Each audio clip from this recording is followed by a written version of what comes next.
A preparação do ator. Capítulo 9. Memórias das emoções.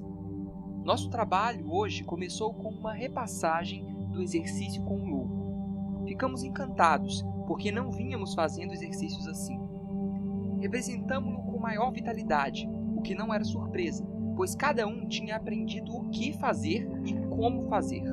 Estávamos tão seguros de nós mesmos que chegamos a fanfarronear um pouquinho. Quando Vânia nos assustou, precipitamo-nos na direção oposta, como antes. Mas a diferença agora é que estávamos preparados para o súbito alarme.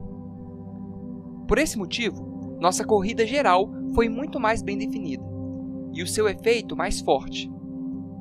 Repeti exatamente o que eu costumava fazer.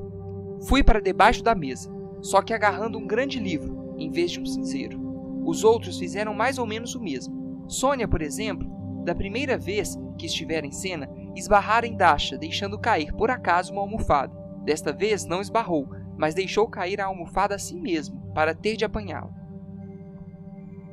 Imaginem o nosso espanto quando tanto Tortsov quanto Rachmanov nos disseram que a nossa atuação neste exercício, que antes era direta, sincera, fresca e verdadeira, tornara-se hoje falsa, insincera e afetada. Ficamos desalentados com uma crítica tão inesperada. Insistimos que tínhamos sentido realmente tudo o que fizemos. Está claro que sentiram alguma coisa, disse o diretor. Senão estariam mortos. A questão é, o que estavam sentindo? Temos de desemaranhar as coisas e comparar a interpretação anterior deste exercício com a atual. Não há dúvida que conservaram toda a marcação, os movimentos, as ações exteriores, a sequência e cada mínimo detalhe dos agrupamentos, com a exatidão espantosa. Podia-se facilmente pensar que vocês fotografaram a montagem. Provaram, portanto, que possuem memórias excepcionalmente alertas para o lado exterior, factível, de uma peça. Entretanto, seria assim tão importante a maneira de se agruparem e se postarem em cena? Para mim, como espectador, o que se passava dentro de vocês tinha muito mais interesse. Esses sentimentos, tirados da nossa experiência real e transferidos para o papel, é que dão vida à peça. Vocês não nos deram esses sentimentos. Toda a produção exterior é formal, fria e sem sentido quando não tem motivação interior. Aí está a diferença entre as duas atuações. No começo, quando lhes fiz a sugestão sobre o louco, todos, sem exceção, se concentraram, cada qual em seu próprio problema de segurança íntima, e só depois é que começaram a atuar. Era esse o processo lógico. A experiência interior vinha antes, e depois se incorporava numa forma exterior. Hoje, pelo contrário, vocês estavam tão satisfeitos com seus desempenhos que nem pensaram em coisíssima alguma do exercício. Não pensaram em coisíssima alguma a não ser subir logo no palco e copiar todos os detalhes externos do exercício. Da primeira vez, havia um silêncio mortal. Hoje, tudo era excitação e jovialidade. Vocês todos se ocupavam aprontando coisas. Sônia com sua almofada, Vânia com o abajur dele, Kostya com um livro, em vez de um cinzeiro. O contra-regras esqueceu o cinzeiro, declarei. E da primeira vez que representou o exercício, você acaso o tinha preparado de antemão? Sabia que Vânia ia gritar e assustá-lo? Perguntou o diretor com certa ironia. É muito esquisito. Como é que você previu hoje que ia precisar daquele livro? Ele devia cair em suas mãos por acaso. É pena que essa qualidade acidental não se tenha podido repetir hoje. Mais um detalhe.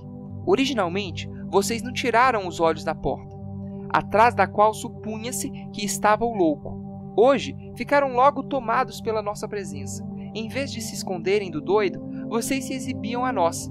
Na primeira vez, foram impelidos a agir pelos seus sentimentos íntimos e pela intuição, por sua experiência humana. Mas ainda agora, repassaram esses movimentos quase mecanicamente. Em vez de recorrerem à sua memória da vida, foram extrair material nos arquivos teatrais dos seus cérebros. O que se passou dentro de vocês, no começo, resultou naturalmente em ação. Hoje, essa ação foi inflada e exagerada para fazer efeito.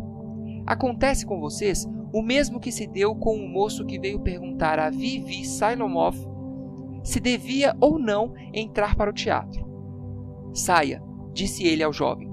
Depois, volte e repita isso tudo o que acaba de me dizer. O moço veio e repetiu o que tinha dito da primeira vez, mas não foi capaz de reviver os mesmos sentimentos. Seja como for, nem a minha comparação com o rapaz, nem o seu insucesso de hoje devem deixá-los preocupados.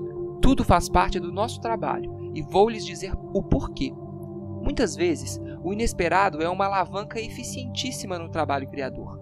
Durante a sua primeira representação no exercício, essa qualidade era evidente. Vocês ficaram deveras excitados com a injeção da ideia de um possível lunático. Nesta repetição de agora, o imprevisto já estava gasto, pois vocês sabiam tudo de antemão. Tudo lhes era familiar e claro, até mesmo a forma exterior em que verteram sua atividade. Nessas circunstâncias, parece que não valia a pena reconsiderar de novo toda a cena, deixando-se guiar pelas emoções. Uma forma exterior já pronta é uma tentação terrível para o ator. Não era de surpreender que novatos como vocês se deixassem tentar, provando ao mesmo tempo que têm boa memória para a ação exterior. Quanto à memória emocional, desta não houve hoje um vestígio sequer. Quando lhe pediram que explicasse a expressão, respondeu: creio que a melhor forma de ilustrá-la é contar-lhes uma história, como fez Ribot, que foi o primeiro a definir esse tipo de lembranças. 2 viajantes ficaram encalhados em uns rochedos por causa da maré alta. Depois que foram salvos, narraram suas impressões.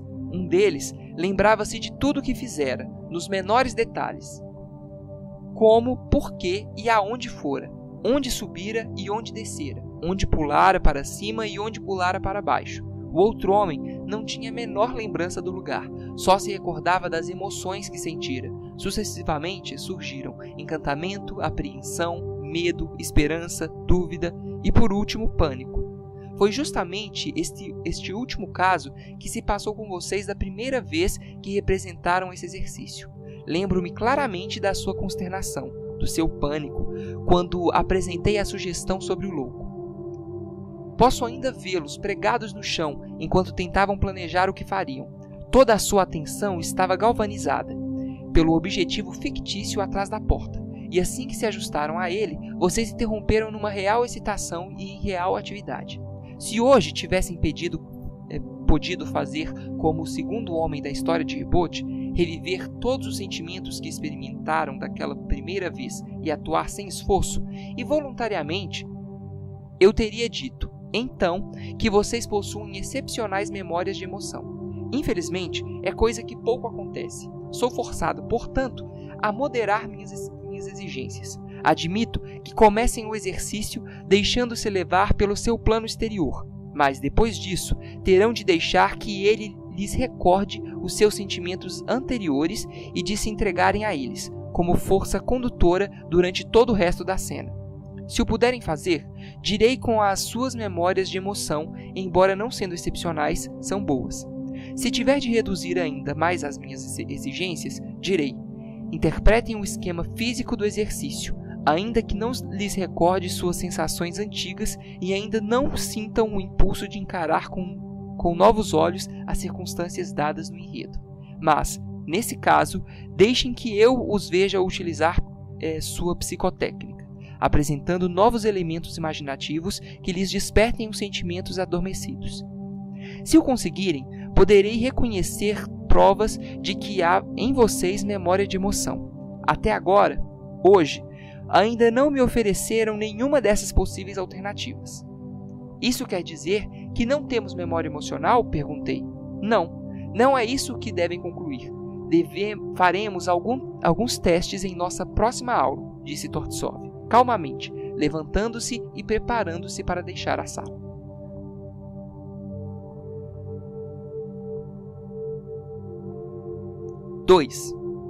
Hoje, fui eu o primeiro a ter conferido a memória emocional. Lembra-se de que me falou certa vez sobre a grande impressão produzida em você por Moskvin quando visitou sua cidade numa turnê? Seria capaz de evocar a sua atuação com suficiente nitidez para que a simples ideia, 6 anos depois, lhe evoque o entusiasmo que sentiu naquela oportunidade? Perguntou-me o diretor. Talvez os sentimentos não sejam tão penetrantes como já o foram, mas não resta dúvida que, mesmo hoje, me comovem muito, repliquei. Serão bastante fortes para fazê-lo enrubescer e sentir o coração batendo? Talvez, se eu me entregasse inteiramente. O que sente física ou espiritualmente quando se lembra da morte trágica daquele amigo íntimo de que me falou? Procuro evitar essa lembrança, porque me deprime muito.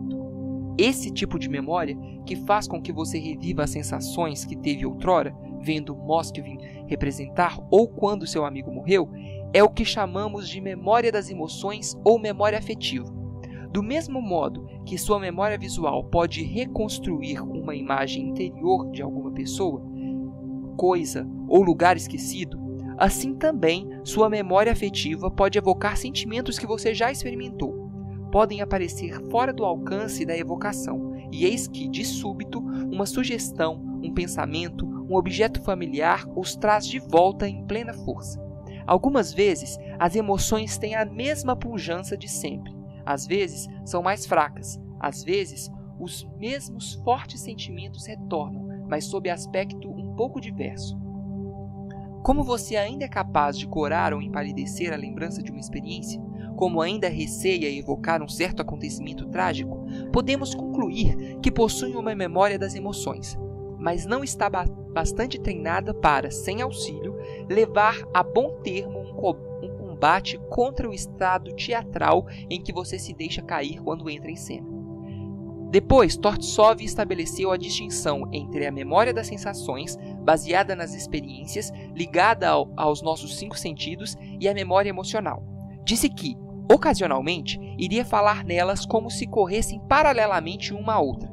Esta, disse ele, é uma descrição conveniente, embora não científica, da relação que existe entre as duas.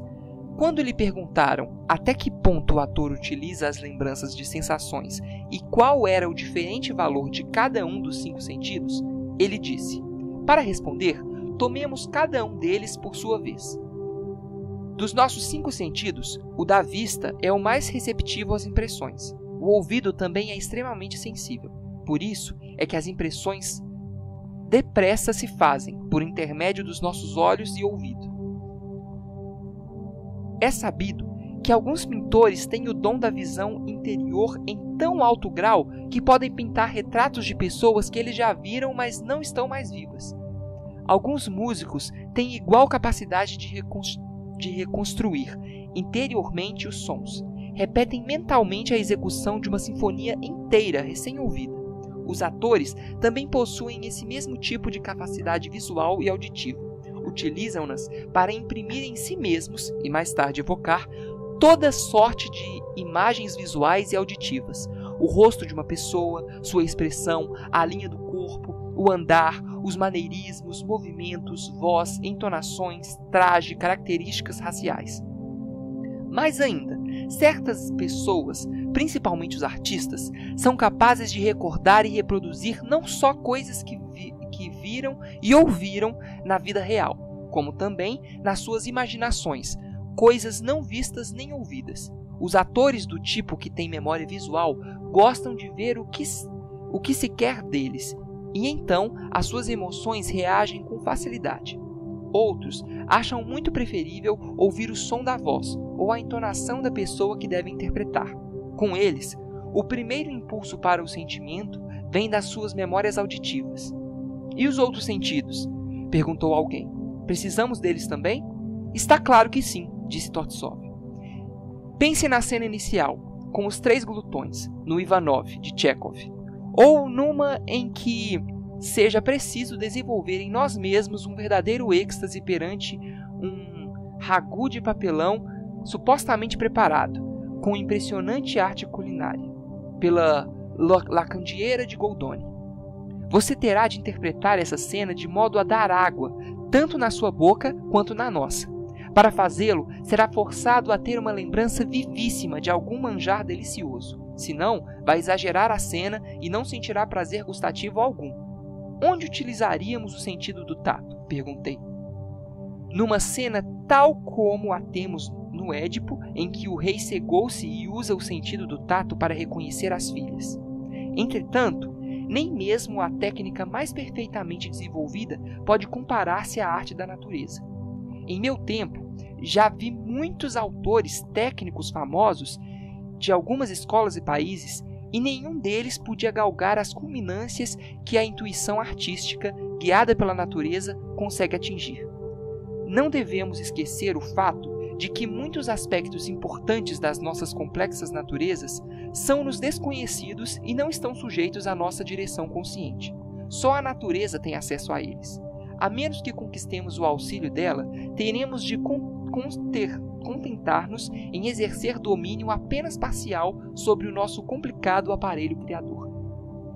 Embora os nossos sentidos do olfato, paladar e tato sejam úteis e até mesmo importantes algumas vezes, seu papel em nossa arte é simplesmente auxiliar e tem por objetivo influenciar nossa memória das emoções.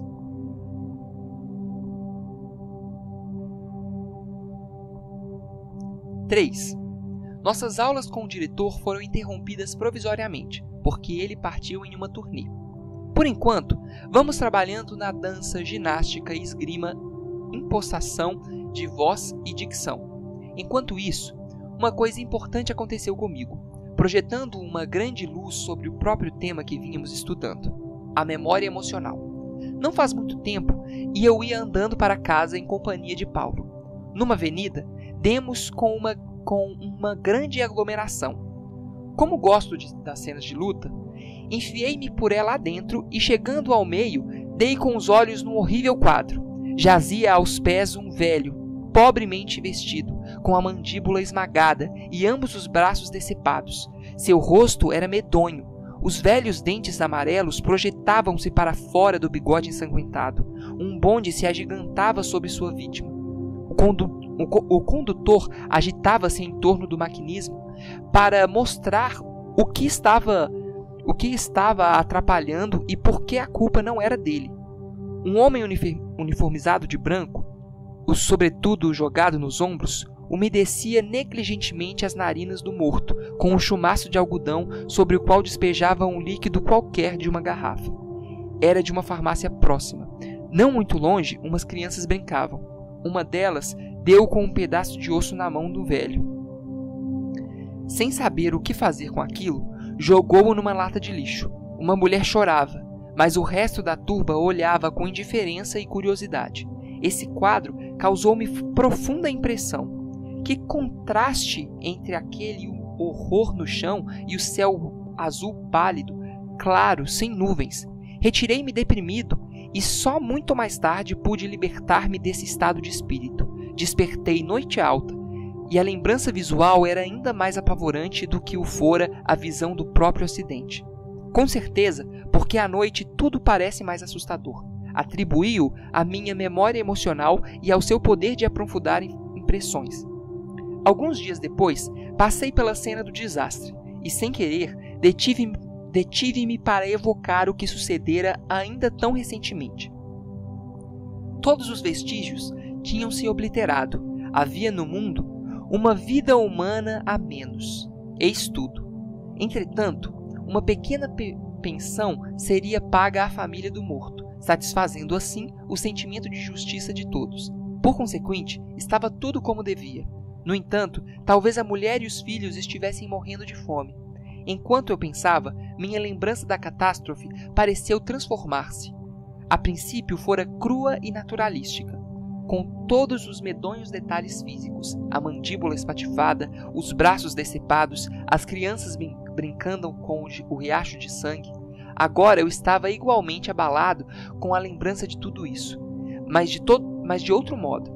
Invadiu-me repentinamente a indignação contra a crueldade, a injustiça e a indiferença humanas. São 7 dias apenas desde o acidente, e eu tornei a passar pelo local a caminho da escola. Parei por alguns momentos para refletir sobre ele. A neve, então, estava branca, como está agora. Assim é a vida. Lembrei-me da forma escura, estendida no chão, isto é, a morte. O rio de sangue. Esse era a torrente das transgressões humanas. Em volta, por toda parte, num contraste luminoso, vejo o céu, o sol, a natureza. Isto é, a eternidade. Os bondes passando, repletos de passageiros, representavam as gerações que passam rumo ao desconhecido. O quadro inteiro, que era tão horrível, tão aterrador, tornou-se agora majestoso, austero. 4. Hoje dei, por acaso, com um fenômeno estranho. Rememorando aquele acidente da avenida, verifico que o bonde, agora, parece dominar a cena. Mas não é o bonde desse recente acontecimento. É um bonde que remonta a uma experiência pessoal minha mesma. Neste outono passado, uma noite, já tarde, eu voltava de um subúrbio para a cidade no último trolley. Passando por um campo deserto, o trolley descarrilhou. Os passageiros tiveram de unir esforços para ajudar a repô-lo nos trilhos. Como me pareceu grande e pesado, então, e como éramos fracos e insignificantes comparados a ele. Porque essa velha lembrança sensória ficou mais funda e fortemente marcada em mim do que a mais recente.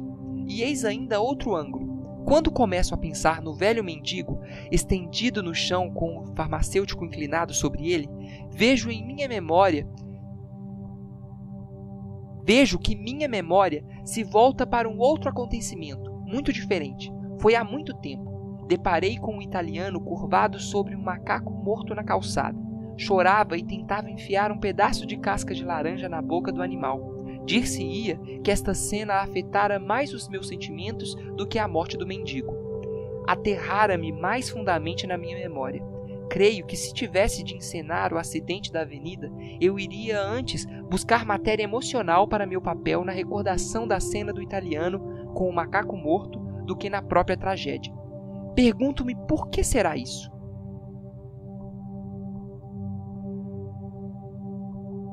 5. Nossas aulas com o diretor recomeçaram hoje, e eu lhe falei sobre o processo de evolução dos meus sentimentos a propósito do acidente na rua. Primeiro, elogiou minha capacidade de observação e depois disse: essa é uma ilustração excelente do que de fato se passa em nós.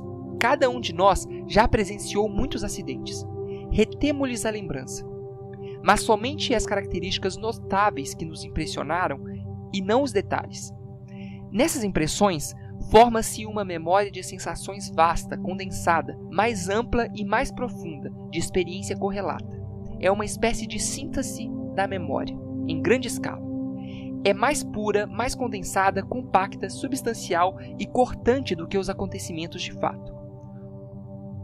O tempo é um esplêndido filtro para o nosso sentimento e para os nossos sentimentos evocados. Além disso, é um grande artista. Ele não só purifica, mas também transmuta em poesia até mesmo as lembranças dolorosamente realistas. Entretanto, os grandes poetas e artistas recorrem à natureza. Concordo, mas não a fotografam. Seu produto passa através das próprias personalidades e o que ela lhes dá é suplementado por material vivo, extraído das ruas reservadas de lembranças emocionais. Shakespeare, por exemplo, muitas vezes tirou seus heróis e vilões, como Iago, das histórias alheias e transformou-os em criaturas vivas, acrescentando ao quadro suas próprias lembranças emocionais cristalizadas.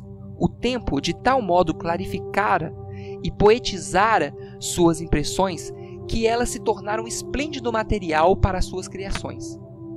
Quando falei a Tortsov sobre a troca de pessoas e coisas ocorrida nas lembranças, ele observou: isto não tem nada de surpreendente.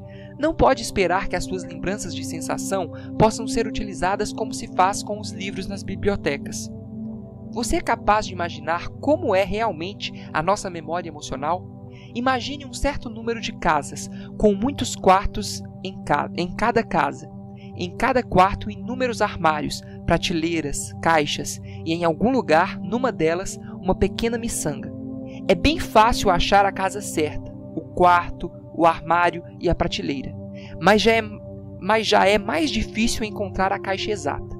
E onde estará o olhar penetrante, capaz de descobrir aquela pequenina conta que se desprendeu hoje e rolou, por um momento relampejou e, depois, perdeu-se de vista? Só a sorte a encontrará de novo. E é isto o que se passa nos arquivos da memória. Eles têm todas essas divisões e subdivisões. Umas são mais acessíveis do que as outras. O problema é recapitular a emoção que certa vez relampejou, como um meteoro. Se ela permanecer junto à superfície e voltar-se, pode dar graças à sua estrela, mas não espere recuperar sempre a mesma impressão. Amanhã pode surgir, em lugar dela, alguma coisa muito diferente. Dê graças por esta e não fique esperando a outra. Se aprender a ter receptividade a essas lembranças recorrentes, então as novas lembranças, à medida que se formarem, serão mais capazes de mover repetidamente os seus sentimentos. Sua alma, por sua vez, tornar-se-á mais responsiva e reagirá com um calor novo às partes do seu papel cuja atração se tiver desgastado pela repetição constante. Quando as reações do ator são mais poderosas, a inspiração pode surgir. Por outro lado, não perca tempo correndo atrás de uma inspiração que por acaso lhe ocorreu uma vez. É tão irrecuperável como ontem, como as alegrias da infância, como o primeiro amor. Dirija seus esforços no sentido de criar uma inspiração nova e fresca para o dia de hoje. Não há motivo algum para supor que será pior do que a de ontem. Pode não ser tão brilhante, mas você tem a vantagem de possuí-la hoje. Ergueu-se naturalmente das profundezas de sua alma para acender em você a fagulha criadora. Quem poderia dizer qual das manifestações da verdadeira inspiração é a melhor? Todas são esplêndidas, cada qual ao seu modo, se mais não fosse pelo simples fato de serem inspiradas. Quando insisti com Tortsov para que afirmasse que, como essas sementes de inspiração guardam-se dentro de nós e não nos vêm de fora, devemos concluir que a inspiração é de origem antes secundária do que primária. Ele se recusou a comprometer-se. Não sei.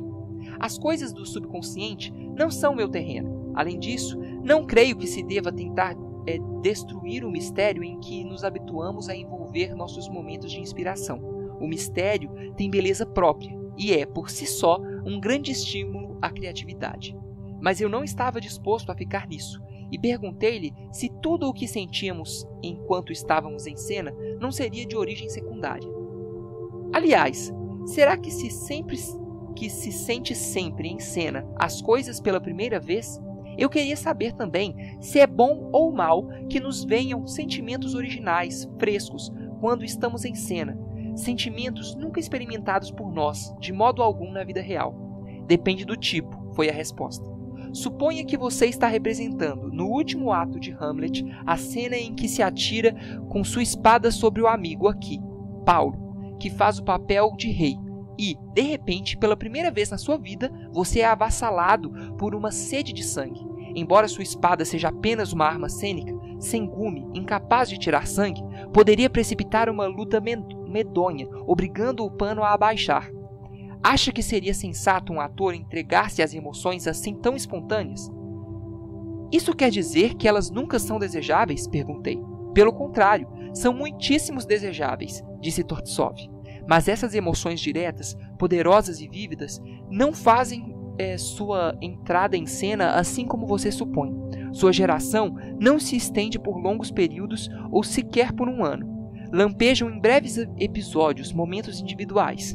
Neste modo, são sumamente desejáveis. Só podemos esperar que ocorram com frequência, aguçando a sinceridade do trabalho criador. A qualidade inesperada dessas erupções espontâneas de sentimento é uma forma irresistível e comovedora. Aí acrescentou uma advertência. O que elas têm de mal é que não podemos controlá-las.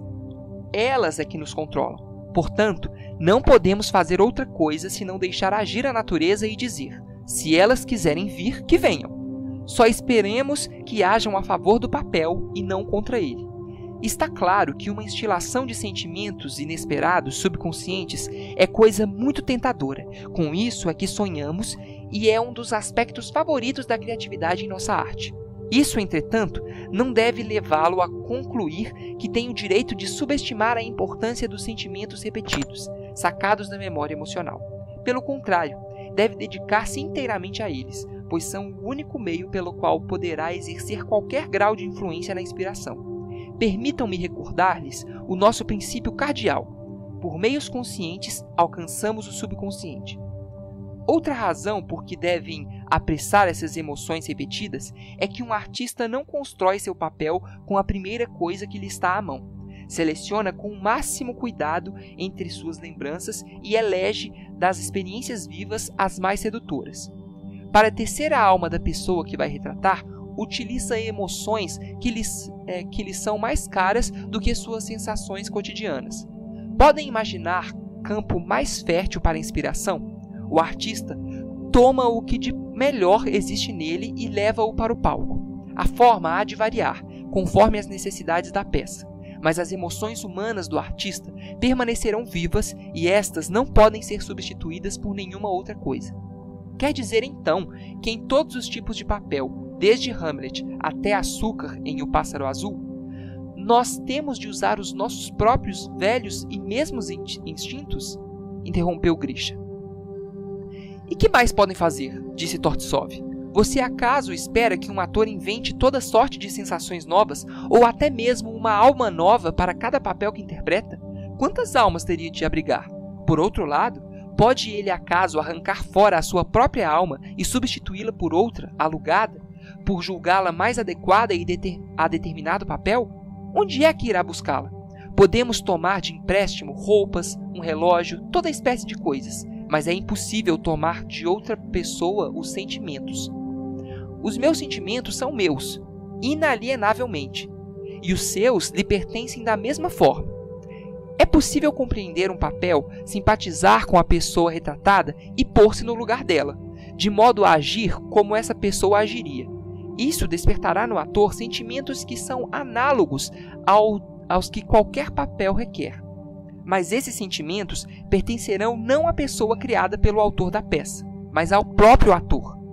Nunca se perca no palco. Atue sempre em sua própria pessoa, como artista.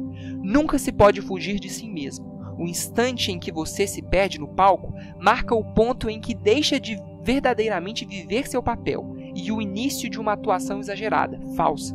Assim, por mais que atue, por mais papéis que interprete, nunca conceda a si mesmo uma exceção à regra de usar sempre os próprios sentimentos.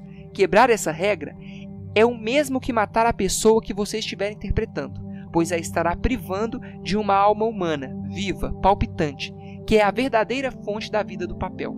Grisha não podia convencer-se de que temos sempre de interpretar nós mesmos. É exatamente isso que se tem de fazer, afirmou o diretor. Sempre e eternamente. Quando estiver em cena, você terá de interpretar a si mesmo, mas isto será numa variedade infinita de combinações de objetivos e circunstâncias dadas que você terá preparado para o seu papel e que foram confundidos na fornalha da sua memória de emoções. É este o melhor e o único material verdadeiro para a criatividade interior. Utilize-o e não confie em nenhuma outra fonte para abastecer-se. Mas eu não posso absolutamente conter todos os sentimentos para todos os papéis desse mundo, argumentou Grisha. Os papéis para os quais você não possui os sentimentos adequados são os que nunca interpretará bem, explicou Tortsov. Serão excluídos do seu repertório. Os atores não são classificados principalmente por seus tipos. As diferenças se estabelecem devido às suas qualidades interiores. Quando lhe perguntamos como uma pessoa podia ser duas personalidades amplamente contrastantes, respondeu: para começar, o ator não é nem uma nem outra. Ele tem em sua própria pessoa uma individualidade interior e exterior que pode ser vividamente ou indistintamente desenvolvida. É possível que não haja em sua natureza nem a vilania de um personagem nem a nobreza de outro, mas as sementes dessas qualidades lá estarão, porque temos em nós os elementos de todas as características humanas, boas e más. O ator deve usar sua arte e sua técnica para descobrir, por métodos naturais, os elementos que precisa desenvolver para seu papel. Deste modo, a alma da pessoa que ele interpreta será uma combinação dos elementos vivos do seu próprio ser. Você deve preocupar-se primordialmente em encontrar um meio de recorrer ao seu material emocional. Depois, em descobrir métodos para criar um número infinito de combinações de almas humanas, caracteres, sentimentos, paixões para os seus papéis. Onde vamos achar esses meios e esses métodos? Antes de mais nada, aprendam a usar suas memórias emocionais. Como? Por meio de uma série de estímulos interiores e exteriores. Mas isto é uma questão complicada, e assim cuidaremos dela da próxima vez. 6.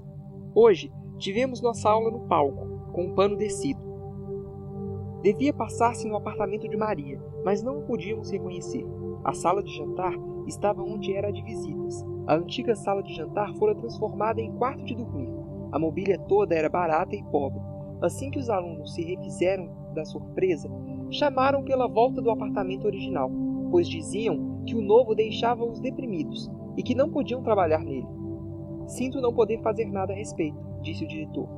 Precisavam de outra mobília para uma peça em cartaz. Por isso, nos deram em troca tudo o que podiam dispensar e arrumaram as coisas da melhor forma que sabiam. Se não gostaram do arranjo assim como está, mudem o que quiserem para torná-lo mais confortável. Isso desencadeou uma mudança geral e o lugar foi todo feito em pedaços. Parem! Exclamou Tortsov. E digam-me quais são as lembranças de sensações que todo esse caso faz vir à tona em vocês. Quando há um terremoto, disse Nicolau, que fora um dos supervisores. As pessoas mudam os móveis de lugar desse jeito. Eu não sei como defini-lo, disse Sônia, mas, de certo modo, recorda-me a época de consertar os assoalhos. Enquanto seguíamos empurrando a mobília, surgiram várias discussões. Alguns procuravam um estado de alma, alguns outro conforme o efeito produzido em suas memórias de emoção por este ou aquele agrupamento de objetos na sala. Afinal, o arranjo ficou passável. Mas pedimos mais luz, e aí nos deram uma exibição de luzes e efeitos sonoros. Tivemos, primeiro, a luz de um dia ensolarado, e ficamos animadíssimos. Fora de cena, havia uma sinfonia de ruídos, buzinas de automóvel, campainhas de bonde, apitos de fábrica e o som distante de uma máquina. Todos os testemunhos auditivos de um dia numa cidade. Gradualmente, foram diminuindo as luzes. Era agradável, calmo, mas um pouquinho triste. Sentíamos pensativos. Nossas pálpebras pesavam. Um grande vento soprou, e logo uma tempestade. As vidraças estremeciam nos caixilhos. O vendaval silvava e ululava. Seria chuva ou neve batendo em nossas vidraças. Era um som deprimente. Os rumores da rua tinham se desvanecido. Um relógio na sala vizinha tic-tateava, forte. Alguém pôs-se a tocar piano, a princípio fortíssimo, e depois mais suave, mais tristemente. Os rumores da lareira aumentavam a sensação da melodia. Com o anoitecer, acenderam-se as luzes. O piano emudeceu. A certa distância, um relógio bateu 12 vezes. Meia-noite. Reinou silêncio. Um camundongo ruía o assoalho. Podíamos ouvir, de vez em quando, a buzina de um carro, o apito de um trem. Finalmente, todos os sons cessaram. A escuridão e a calma fizeram-se absolutas. Pouco depois, sombras cinzentas anunciavam a aurora. Quando os primeiros raios de luz solar penetraram na sala, senti um grande alívio. Vânia foi quem mais se entusiasmou com os efeitos. Foi melhor do que na vida real, garantiu-nos. Nela, as mudanças são tão graduais, acrescentou Paulo, que a gente não nota a mudança de ânimo. Mas quando 24 horas são cumpridas em poucos minutos, sentimos sobre nós todo o poder dos variáveis tons de luz. Como notaram, o ambiente exerce uma grande influência nos nossos sentimentos, e isso se dá em cena, tanto quanto na vida real. Nas mãos de um diretor talentoso, todos esses recursos e efeitos transformam-se em meios criativos e artísticos, disse o diretor. Quando a produção exterior de uma peça está interiormente ligada à vida espiritual dos atores, ela muitas vezes adquire mais significação no palco do que na vida real. Se corresponder às necessidades da peça e produzir o clima certo, ajudará o ator a formular o aspecto interior do seu papel, influenciando todo o seu estado psíquico e toda a sua capacidade de sentir. Nessas condições, a cena é definitivamente um estímulo para as nossas emoções. Portanto, quando uma atriz vai interpretar o papel de Margarida, tentada por Mefistófeles enquanto está orando, o diretor deve proporcionar-lhe os meios de criar a impressão de que está na igreja. Isso lhe ajudará a sentir o papel. Para o intérprete de Egmont no cárcere, deve criar um clima sugestivo de reclusão solitária e forçada. O que acontece quando um diretor cria uma esplêndida produção exterior, que, entretanto, não se enquadra com as necessidades interiores da peça? Perguntou Paulo.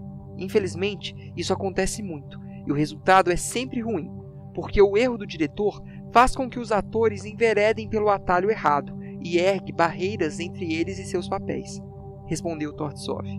E se a produção exterior é pura e simplesmente ruim? O resultado é pior ainda.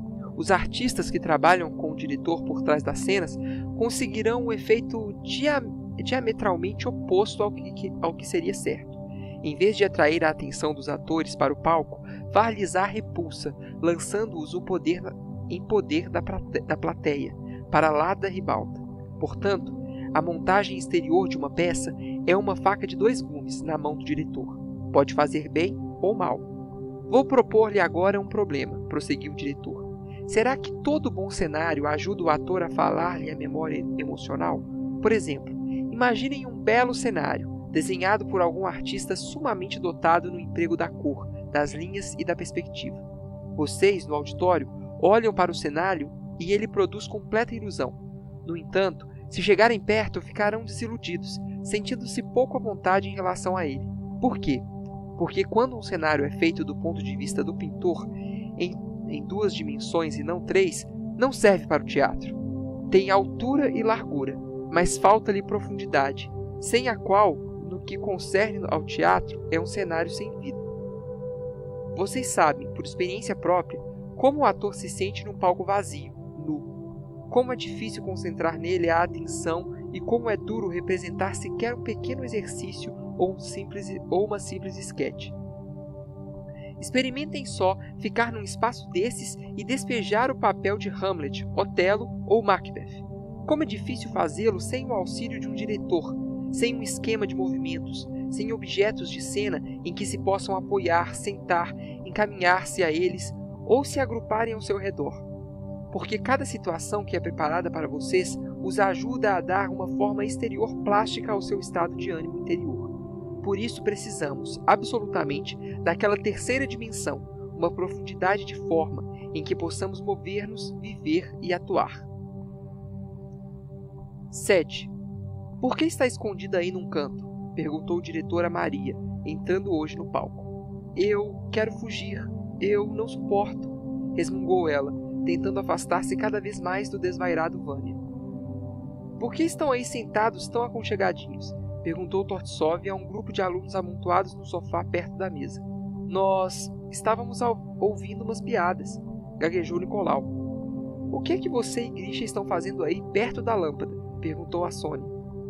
Ela ficou encabulada, sem saber o que explicar, mas finalmente saiu-se com algo a respeito de estarem lendo juntos uma carta. Ele, então, voltou-se para mim e Paulo e indagou. Por que vocês dois ficam aí andando de um lado para o outro? Estávamos apenas discutindo as coisas. Retruquei. Numa palavra, vocês todos escolheram formas adequadas de repercutir o estado de alma em que se achavam. Arranjaram o cenário adequado e usaram-no para seus fins. Ou acaso será possível que o cenário que encontraram lhes tenha sugerido o estado de alma e a ação? Concluiu. Sentou-se perto da lareira e ficamos de frente para ele. Muitos puxaram as cadeiras para chegar mais perto, ouvir melhor. Ajeitei-me na mesa para tomar notas. Grisha e Sônia sentaram-se à parte para cochichar. E agora, digam-me, precisamente, por que cada um de vocês está sentado nesse lugar exato? Exigiu. E, mais uma vez, fomos forçados a prestar contas dos nossos movimentos. Ele convenceu-se de que cada um utilizara o cenário de acordo com o que tinha de fazer, com seu estado de alma e com seus sentimentos. A medida seguinte foi dispersar-nos por vários pontos da sala, com os móveis ajudando na formação dos grupos. Pediu-nos depois que notássemos os estados de ânimo, as lembranças emocionais ou as sensações repetidas que acaso o arranjo nos sugerisse. Tivemos também de dizer em que circunstâncias utilizaríamos esse arranjo de cena. Depois disso, o diretor dispôs uma série de arranjos de cena e em cada caso tivemos de dizer em que circunstâncias emocionais, em que condições ou em que estado de alma acharíamos que estávamos de acordo com a nossa necessidade interior ou o uso de diferentes arranjos de cena, segundo as suas indicações.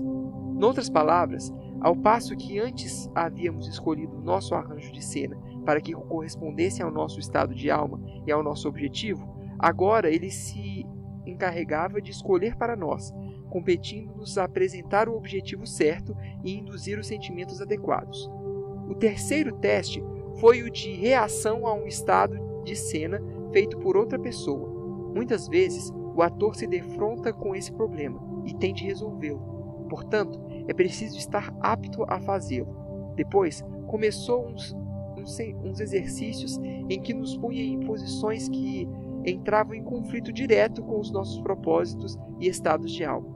A esses exercícios, todos nos levaram a apreciar um ambiente bom, confortável, pleno, preparado em funções das sensações que desperta.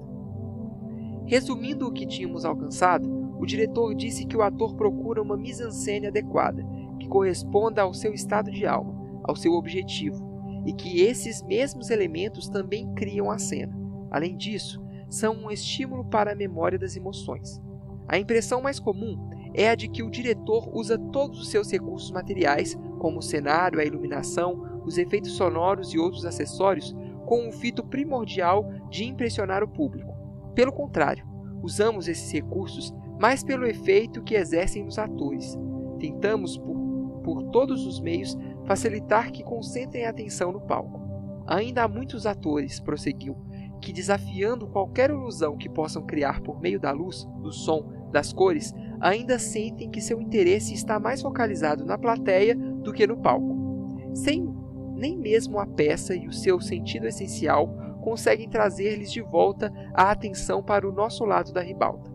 Para que isso não aconteça com vocês, procurem aprender a olhar e ver as coisas no palco, a reagir e se entregar ao que se passa no entorno de vocês. Numa palavra, é usar tudo o que lhes estimule os sentimentos. Até aqui, prosseguiu o diretor, depois de uma pequena pausa, temos trabalhado a partir do estímulo para o sentimento. Muitas vezes, entretanto, o processo oposto se impõe. Usamo-lo quando queremos fixar experiências interiores acidentais. Como, por exemplo, vou contar-lhes o que aconteceu numa das primeiras representações de Asbasfont, de Gorky.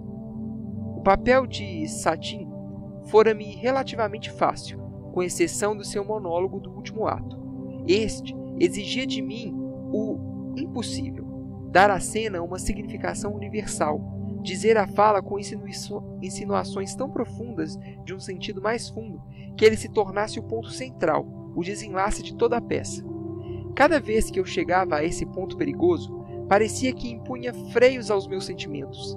A essa hesitação, paralisava o livre curso da alegria criadora em meu papel. Depois do monólogo, eu me sentia, invariavelmente, como um cantor que falhou no agudo. Para minha surpresa, essa dificuldade sumiu na terceira ou quarta atuação. Quando tentei descobrir a razão desse fato, decidi que teria de examinar detalhadamente tudo o que me acontecera durante o dia inteiro, antes da representação noturna. O primeiro item é que eu recebera do meu alfaiate uma conta escandalosamente alta e me aborrecera. Depois, perdi a chave da escrivaninha da minha sala. Com o pior dos humores, sentei-me para ler a crítica da peça e verifiquei que elogiaram o que estava mal e deixaram de apreciar os bons momentos. Isso me deprimiu. Passei o dia todo remoendo a peça. 100 vezes tentei analisar sua significação interior. Evoquei cada sensação que tinha em todos os pontos do meu papel e fiquei tão absorto que, ao chegar à noite, em vez de me enervar todo, como de costume, fiquei inteiramente alheio ao público e indiferentemente a qualquer ideia de sucesso ou fracasso. Apenas aqui meu caminho, logicamente e na direção exata, segui o meu caminho e descobri que tinha ultrapassado o ponto perigoso do monólogo sem sequer percebê-lo. Consultei um ator experiente, que é também ótimo psicólogo, e pedi-lhe que me ajudasse a esclarecer o ocorrido, para que eu pudesse fixar a experiência daquela noite. Foi esta a sua atitude. Você não pode repetir uma sensação acidental que lhe venha a ocorrer em cena, assim como não pode ressuscitar uma flor que morreu. Mais vale tentar criar alguma coisa nova do que desperdiçar esforço em coisas mortas. Como fazê-lo? Antes de mais nada, não se preocupe com a flor. Basta regar as raízes ou plantar sementes novas. A maioria dos atores trabalha ao sentido oposto. Quando conseguem algum sucesso casual no papel, querem repeti-lo e vão logo diretamente aos seus sentimentos. Mas isso é o mesmo que cultivar flores sem a colaboração da natureza, o que é impossível, a menos que estejamos dispostos a nos contentar com flores artificiais. E daí, então? Não pense no sentimento propriamente, mas ponha a cabeça a trabalhar naquilo que faz com que ele cresça, em quais foram as condições que acarretaram a experiência. Faça o mesmo, disse-me aquele sábio ator. Nunca comece pelos resultados. Eles aparecerão com o tempo, como consequência lógica do que se passou antes. Fiz como recomendou. Tentei mergulhar na raiz daquele monólogo, na ideia fundamental da peça. Compreendi que a minha versão não tinha parentesco algum verdadeiro com o que escrevera Gorky. Meus erros tinham construído uma barreira intransponível entre mim e a ideia fundamental. Esta experiência ilustra o processo de trabalhar a partir da emoção despertada, retrocedendo até o seu estímulo original. Usando este processo, o ator pode repetir à vontade qualquer sensação que ele queira, pois pode retratar o caminho do sentimento acidental até o que ele estimulou, para refazer seu caminho, voltando do estímulo ao próprio sentimento. 8. Hoje, o diretor começou dizendo: quanto mais ampla for sua memória emocional, mais rico será seu papel para a criatividade interior. Creio que isto dispensa maiores explicações. É preciso, entretanto, além da riqueza da memória emocional, saber distinguir certas outras características, isto é, sua força, sua firmeza, a qualidade do material que ela retém, na medida que afetam o nosso trabalho no teatro. Todas as outras experiências criadoras são plenas e vivas na razão direta do poder, assiduamente e acuidade e exatidão da nossa memória. Se for fraca, os sentimentos que desperta serão pálidos, intangíveis e transparentes. Não têm valor no palco, porque não conseguem ultrapassar a ribalta. Das observações que ele fez em seguida, depreende-se que há vários graus de poder na memória das emoções, e que são múltiplos tanto seus efeitos quanto as suas combinações. Sobre isso, Tortsov disse: suponhamos que recebam em público um insulto, talvez um tapa na cara, que lhes fez arder o rosto sempre que pensam nele. O choque interior foi tão grande que apagou todos os pormenores desse áspero incidente, mas alguma coisa insignificante é capaz, instantaneamente, de reavivar a lembrança do insulto e a emoção voltará, com redobrada violência. O rosto se cobre de rubor ou empalidece. O coração põe-se a bater, desordenado. Se tiverem matéria emocional assim tão viva e fácil de despertar, acharão simples transferi-la ao palco e representar uma cena análoga à experiência que tiveram na vida real, e lhes deixou tão chocante impressão. Ser-lhes-á desnecessária qualquer técnica. A cena interpretar-se-á por si mesma, pois a natureza os ajudará. Eis outro exemplo. Tenho um amigo distraidíssimo. Certa vez foi jantar em casa de uns amigos que não via há um ano. Durante a refeição, mencionou a saúde do adorável filhinho de seu anfitrião. Suas palavras foram acolhidas com um silêncio de pedra, e a anfitriã caiu desmaiada. O pobre homem esquecera-se inteiramente de que o menino tinha morrido depois da última vez que ele estivera com os amigos. Diz ele que nunca, enquanto viver, poderá esquecer-se do que sentiu naquela ocasião. Seja como for, as sensações do meu amigo foram diferentes da que teve a pessoa esbofeteada, pois no caso dele, elas não obliteraram todos os pormenores que cercaram o acidente. Meu amigo guardou lembrança muito precisa, não só dos seus sentimentos, como também do próprio acontecimento e das circunstâncias na qual ocorreu. Lembra-se definitivamente da expressão assustada do rosto de um homem do outro lado da mesa, dos olhos virados da mulher a seu lado e do grito que partiu do extremo oposto da mesa. No caso de uma memória de emoções muito fraca, o trabalho psicotécnico é, ao mesmo tempo, amplo e complicado. Há ainda outro, dentre os múltiplos aspectos dessa forma de memória, que os atores fariam bem em conhecer. Falarei sobre ele pormenorizadamente. Em tese, vocês poderiam supor que o tipo ideal de memória das emoções seria aquela que pudesse reter e reproduzir as impressões em todos os exatos detalhes da sua primeira ocorrência, revivendo-as exatamente como foram sentidas na realidade. Mas, se assim fosse, o que seria dos nossos sistemas nervosos? Como suportariam a repetição de horrores com todos os seus detalhes originais penosamente realísticos? A natureza humana não resistiria. Felizmente, as coisas, na realidade, passam-se de outro modo. As nossas lembranças emotivas não são cópias exatas da realidade. De vez em quando, algumas são mais vívidas do que o original, mas, via de regra, o são menos. Às vezes, as impressões, depois de recebidas, seguem vivendo em nós, crescem e se aprofundam, chegam até a estimular novos processos e, ora, preenchem detalhes incompletos, ora sugerem outros pormenores totalmente novos. Nesses casos, a pessoa pode manter perfeita calma numa situação perigosa e depois desmaiar, quando mais tarde a recorda. Este exemplo demonstra o poder crescente da memória em relação ao acontecimento original, bem como o desenvolvimento contínuo de uma impressão que se teve. Resta agora, somando-se a força e a intensidade dessas lembranças, a sua qualidade. Suponhamos que, em vez da pessoa com a qual aconteceu alguma coisa, vocês são apenas testemunhas. Uma coisa é a gente ser insultada em público e sentir um profundo embaraço em causa própria. A outra é muito diferente. É ver o mesmo acontecer com outra pessoa, aborrecer-se com o fato, ficar em posição de tecer com outra pessoa,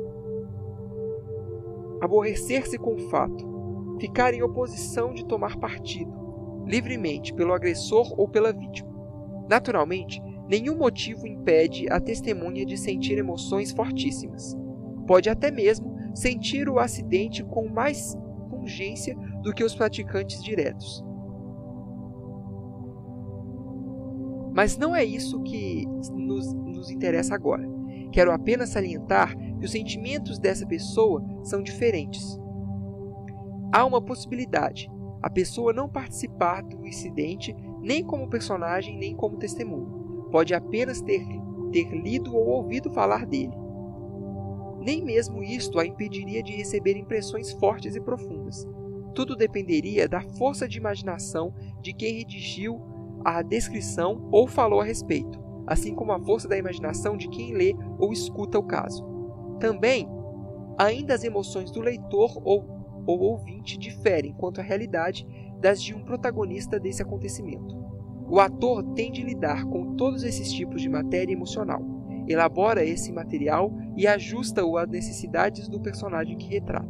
Suponhamos agora que vocês foram testemunhas quando aquele homem foi esbofeteado em público e que o incidente deixou fortes marcas em suas memórias. Achariam mais fácil reproduzir tais sentimentos em cena se estivessem fazendo o papel de testemunha. Mas imaginem que, em vez disso, devessem interpretar o homem que levou o bofetão. Como adaptariam a emoção que sentiram como testemunha do papel do homem insultado? O protagonista sente um insulto. A testemunha pode apenas compartilhar sentimentos de solidariedade, mas a solidariedade pode, depois, transformar-se em reação direta. É isto precisamente que acontece conosco quando estamos elaborando um papel desde o instante em que o ator sente processar-se nele essa mudança. Passa a ser um protagonista ativo da vida da peça. Brotam nele verdadeiros sentimentos humanos.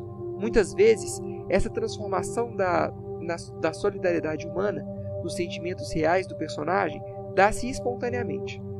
O ator pode sentir a situação do personagem tão intensamente e reagir a ela tão ativamente que se coloca, de fato, no lugar dessa pessoa, e então, naquele ponto de vista, vê o acontecimento com os olhos do esbofeteado. Quer agir, participar da situação, ofender-se com o insulto, tal como se tratasse para ele de uma questão de honra. Nesse caso, a transformação das emoções da testemunha nas de protagonista é tão complexa que a força e a qualidade dos sentimentos em jogo não diminuem. Com isto, vem que utilizamos como material criador não só as nossas próprias emoções passadas, mas também os sentimentos que experimentamos ao simpatizarmos com as emoções alheias. É fácil dizer, a priori, que não podemos absolutamente ter material emocional próprio suficiente para suprir as necessidades de todos os papéis que teremos de representar durante toda uma existência dedicada ao palco. Nenhuma pessoa, individualmente, pode ser a alma universal de A Gaivota, de Tchekhov, que passou por todas as experiências humanas, inclusive a do assassínio e a de sua própria morte. Não obstante, temos de viver em cena todas essas coisas. Por isso, é preciso estudarmos as outras pessoas e aproximarmos dela emocionalmente, o máximo que nos for possível, até que a nossa simpatia por elas se transforme em sentimentos propriamente nossos. Não é isto o que se dá conosco sempre que começamos a estudar cada papel novo? 9. 1. Se vocês se recordam do exercício com o logo, disse o diretor, devem lembrar-se de todas as sugestões imaginativas. Cada uma delas continha um estímulo para as suas memórias de emoção. Davam-lhe um ímpeto interior por meio de coisas que nunca lhes aconteceram na vida real. Vocês também sentiram o efeito dos estímulos externos. Lembram-se de como decompusemos aquela cena de Brand em unidades e objetos, e como os alunos e as alunas se dividiram em furiosa oposição em torno dela?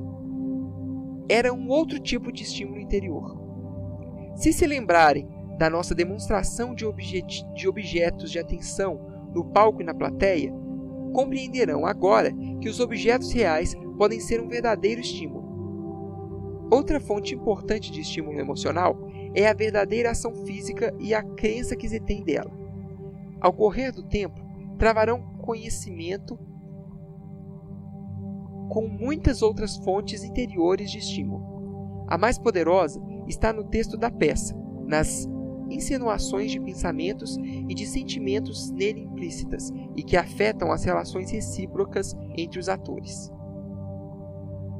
Vocês também estão cientes agora de todos os estímulos exteriores que nos cercam no palco, sob a forma de cenário, arranjos de mobiliário, luzes, efeitos de som e outros efeitos, visando a criar uma ilusão da vida real e de seus climas vivos.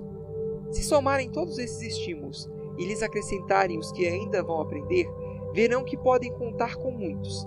Representam o seu acervo psicotécnico de riquezas que devem aprender a usar. Quando eu disse ao diretor que estava ansioso por fazer justamente isso, mas não sabia como agir, ele aconselhou: faça como o caçador levando a caça. Quando um pássaro não alça voo por vontade própria, é de todo impossível achá-lo na densa folhagem da mata. Você tem de atraí-lo para fora, assoviar-lhe ou usar engodos. Nossas emoções artísticas são, a princípio, tão ariscas como os animais silvestres e ocultam-se nas profundezas de nossa alma.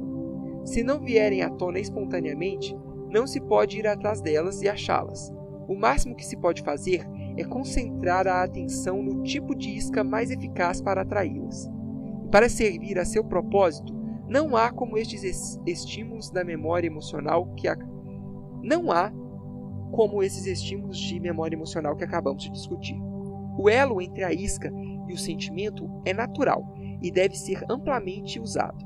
Quanto mais lhe pomos o efeito à prova e lhe analisamos o resultado em ações despertadas, melhor podemos julgar o que a nossa memória de sensação retém e mais fortalecemos nossa posição para desenvolvê-lo. Ao mesmo tempo, não se pode desprezar a questão da quantidade das nossas reservas nesse setor. Devem lembrar-se de que, constantemente, vocês têm de aumentar os seus estoques. É claro que para isso recorrem principalmente aos seus próprios sentimentos, impressões e experiências. Também adquirem material na vida que os rodeia, real e imaginária, nas reminiscências, nos livros, na arte, na ciência, em todo tipo de conhecimento, viagens, museus e principalmente na comunicação com outros seres humanos. Percebem agora que já sabem o que se exige de um ator e por que um artista legítimo deve levar uma vida plena, interessante, bela, variada, exigente e inspiradora? Deve conhecer não só o que se passa nas grandes cidades, mas também nas da província, nas aldeias distantes, nas fábricas e nos grandes centros culturais do mundo. Deve estudar a vida e a psicologia das pessoas que o cercam e de várias outras partes da população, tanto na pátria como no exterior. Precisamos ter uma visão de largo alcance para atuar nas peças dos nossos dias e de muitos povos. Pedem-nos que interpretemos a vida de almas humanas de todas as partes do mundo. O ator cria a vida não só do seu próprio tempo, mas a do passado e a do futuro também.